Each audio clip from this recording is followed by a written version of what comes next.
I first came to the States, I had a hard time adjusting since I was taken away from a world where I had grown up. As a young kid I had lots of responsibilities and had a self-made way of life since I did not have any person responsible for me other than my mother. It took some time before I was able to regain my confidence and assertiveness to a point where I felt comfortable with myself. Unfortunately, as a young boy in Greece, my mother and I were confronted with some discriminatory abuse from certain Greeks for having an American citizen as a father. I had developed a reluctance to associating with Greek Americans. It all started when I was at the Americanization school. I was the youngest Greek and possibly the youngest from all the nationalities of students there. But the Greeks were very rude and belittling to me. Some of the Greeks at the school had taken notice of my avoidances to them, and had assumed that I was not proud to be a Greek. One day I was approached by a Greek priest who attended the school, and he tried to lecture me about what it means to be a proud Greek. I asked him why he observed that I was not a proud Greek. He explained that some were concerned for me for not associating with them. He also explained that he wanted to invite me to participate in the Christmas show that he and the Greeks had organized to perform during the Christmas week. I tried to explain to him that none of that was true except because that I did not want to associate with the Greeks who only spoke Greek.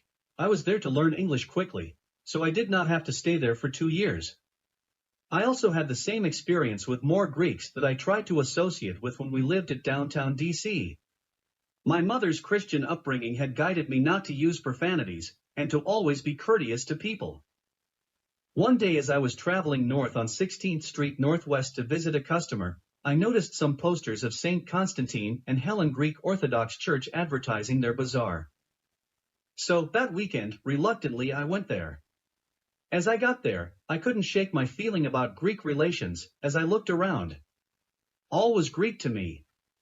I did not know anyone, so I took a chair near the band to listen to music. During the music break a beautiful young lady approached me, and after she excused herself, she introduced herself, and she said that she had not seen me before and she wanted to know if I was Greek. As I had always been critical, I noticed she was carrying a clipboard with a pen and paper. I immediately thought that she was about to try to sell me something. Then she wanted to know my name and what church I went to. With a suspicious attitude, I replied to all of them. I could tell that I had made her nervous.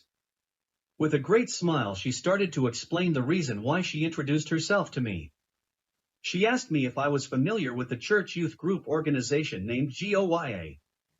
This time I tried to be polite, and I told her no, but I asked her to tell me about it. This young lady with that great personality in the next 15 minutes made me see Greek Americans with a little better light, and I signed up to be a member. Thanks to her, another window opened in my life.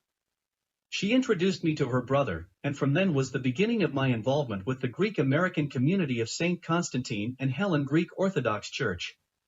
I met many of the first and second Greek Americans, and I was impressed by their pride in their heritage and their traditions from many parts of the Hellenic world. This experience rekindled my own memories of my Arcadian life experiences by bringing me to a crossroad of my life with an additional path of choice. This new path brought me the missing part of myself. I already had survived and met the challenges of my financial ambitions with the expense of stress and anxieties, but I was missing the comforts of the social part of my life. I had come to realize that the financial part of one's life brings pain and comfort on the outside of our temporary existence on earth. But the pains and comforts of social life grows and stay deep inside one's heart. My involvement with Greek American community and my work accomplishments inspired me to pursue my development as a responsible adult without any reservations of my life's goals and my interpretations of my existence. I became so inspired that I thought that there is nothing that is not achievable without trying.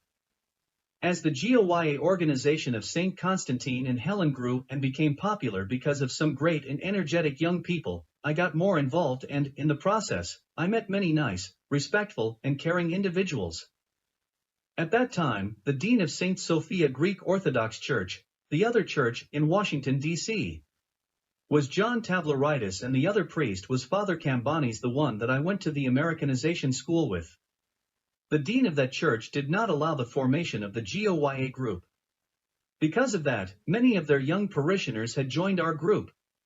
Among them was also a proper young lady with good manners and an incredible smile, that she always volunteered to offer a prayer before the start of every meeting. I used to refer to her as that girl. My involvement with the St. Constantine and Helen Senior GOYA was a great and satisfying period in my life, and the great non-selfish gentle and caring gentlemen and ladies have a special place in my heart. I do not want to be repetitious, but the world today could be a better place if more groups of people like our group of those years continue to exist. It might be a chance for humanity to find utopia over dystopia. Our group was full of life. The attendance was at maximum capacity most of the time. Trips included Wildwood, Ocean City, and many other places. Ski trips, mountain trips, picnics, Halloween days. And how about those restaurant days? The volleyballs, basketball tournaments, bowling days, the trip to Erie, Pennsylvania, where we won the Orthodox tournament. And the highlight of my life. It took place in a basement in Silver Spring when our group had our meeting. We set the chairs around the space that was occupied by a set of drums.